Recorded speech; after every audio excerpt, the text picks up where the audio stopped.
What's going on, everybody? We're back once again with another edition of Sold Separately, and we're here to talk about some fun figures, some rubber guys and girls, for that matter, rubber figures and good ones, no less.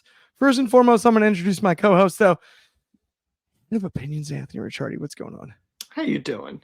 This is always fun to do. Sold. We've previously featured the major figures, big rubber guys. This is the new series that is coming out that is only available to pre-order until the end of January. So January 31st is the cutoff to be able to order these. So we wanted to obviously feature them to show you guys what's out there. Absolutely, and I am stoked to show the people what's out there. Let's talk about Rick Martel. Yes, the model Rick Martel with Such a fun figure. He hasn't had a lot of figures. He comes with the, as it states, arrogance spray and a removable sweater, which, very country club esque from the model Rick Martel. I think it's a kind of a fun likeness. Again, this is not somebody that's had a lot of figures. And I think it's kind of fun. It's a fun figure. Cool as could be, Anthony, and I'm with you because this is a display figure, and it's Yes. Rick Martel who fits a display figure better than anything. So you have great accessories. You've got the scarf. You've got all that. You've got the spray. Yeah. You have Rick Martel embodied perfectly. It's a throwback figure for a throwback wrestler, and that to me is always exciting. I really, truly love this one. It stands out amongst the lineup, and I'm glad we started with it. Yeah, these are based on the old LJN big rubber figures. This is what the line is. We've seen a number on it before, but like this is one I love when you're able to do people that either haven't had any figures or haven't had a lot of figures, and which is 100% true, especially when we get to the next person who I don't believe she's had any. From my knowledge, Missy Hyatt has deserved a figure forever. Whether there's a great one or not, this is up there. Come on. Signature pose, signature look with the microphone. Yes. Missy Hyatt's deserved this forever. This, I hope, is the first of many. Because absolutely, Clark. Her place in wrestling is solidified. Sorry. I agree with you. Big Missy Hyatt fan. Yeah, when you think about it, like as far as like WWE fans, they might not know her as well. Her bread and butter was the Jim Crockett WCW era. A bit controversial as a whole. She's a very controversial figure. Famously, but when you look at her, she kind of set the blueprint for a Renee in AEW or Kelly. Yes, exactly. It's kind of the blueprint. She comes with the microphone.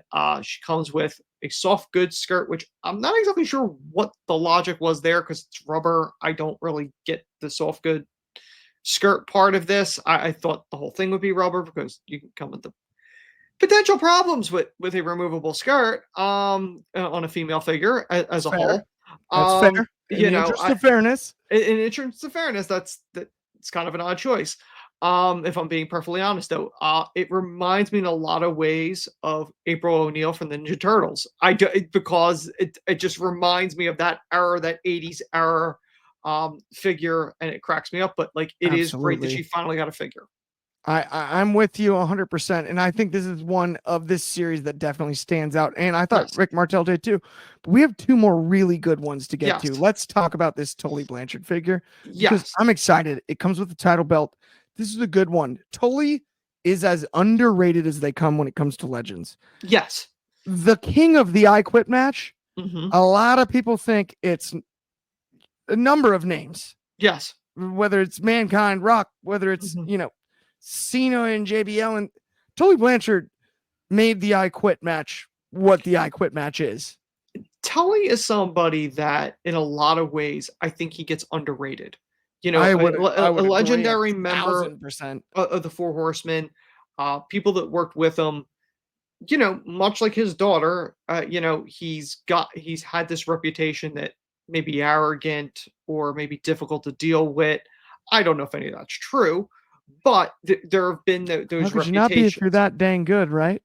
It's true. It's not arrogance if you have something to back it up. And Tully's always been able to back it up in the ring. He's a generational performer. His father was in the business. Obviously, his daughter Tessa is, who obviously has had a level of nuclear heat that I don't even know if Tully's ever gotten the type of heat that she's gotten for various reasons. But from the figure, it's very cool. Tully's had a number of figures over the years, but I think this is prime Tully.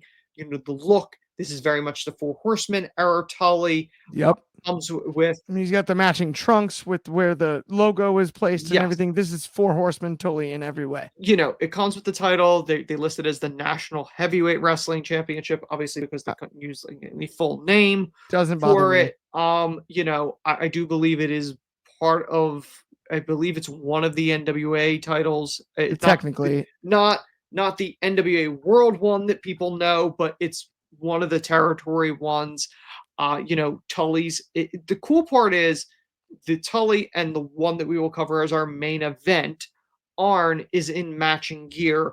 So yes. you not only have them horsemen, but they're also. This is the Brainbusters. The two of them were the Brainbuster tag team as well in WWF. You can unite and with that, let's move on because yes, you can reunite the Brainbusters. Yes, and in my eyes, maybe the most underrated of the all-time great tag teams. Mm-hmm.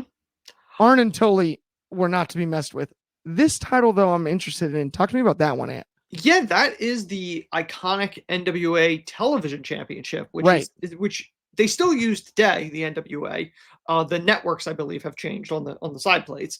Obviously, this one doesn't have specific networks, but it's got dots. It's unmistakable that that's what it is. One of the things I absolutely want to say, because I do think the likenesses are great on all of 4 of these, but the face on the Arn, to me, of the line, it's probably him then Tully, as far as just how great the likeness. There's something about this figure with the likeness, especially because you're not going to bend them. These aren't play with figures, right? Correct. These are figures. These are display figures. Correct. The face and then the build, the Arn with the barrel chest and the giant shoulders and the way that he's just so stocky, the stance and everything. I think it's maybe the best of the 4, if not the best of the 4. And Clark, am I wrong? Because maybe it's me. I think they nailed Tully, Arn, especially in the eyes. The eyes scream Arn Anderson. It is AA of AA of AA. I'm 100% with you on that. You are spot on. The face is perfect. Now, granted, it's rubber, so it's solid rubber. It's not really bendable. It's not part of the bendy line, as far as I know. If you do bend it, it'll probably break. Probably. Or you won't be able to get it back. One or the other. But the position, the way it is, I think you could double a spine buster. Spine buster. It is an early spine buster. It is posable to, you could put somebody in there and do the iconic Arn spine buster. But Arn is one of those guys that never really got the recognition. Granted, Hall of Famer, obviously, just like Tully is part of the Horsemen, and I believe the National Pro Wrestling Hall of Fame. I believe they're in all those. But Arn was always kind of in the shadow of Rick, in the shadow of Tully. He was always that guy. Even when he came in, he was part of the tag team with Ole. Ole was the bigger name.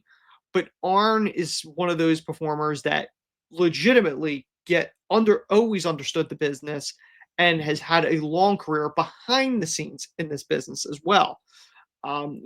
Easily one of the most gifted to teach. I mean, Arn Anderson is as cool as they come when it comes to performers and everything. Like, he's the man in a lot of ways. There is no 4 Horsemen if Arn doesn't cut that iconic promo. Yep.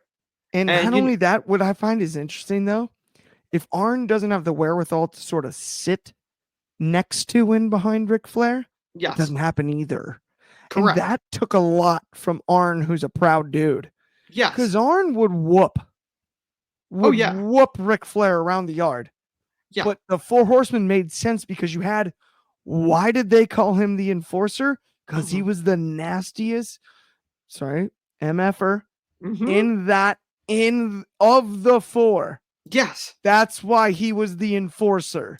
It is kind of funny because you look at Arn and, there's a generation of fans that obviously didn't grow up with Arn wrestling, Right. did not experience that, but, they affectionately know him as Glock Anderson because of the Yes. the the promo that he cut with Cody when he was his manager on TV.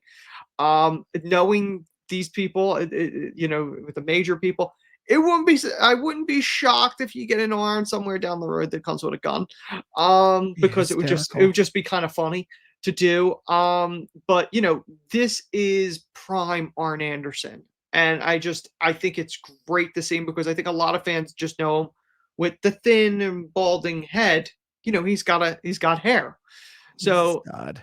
it's yeah, I think it's an absolute great figure, and just the whole line, it's fun because they're not your typical wrestling figures you're gonna get from Mattel or Jazzwares or even our buddies at And they're not Powertown. even a full blown LJN either. It's cool. They're Cor unique.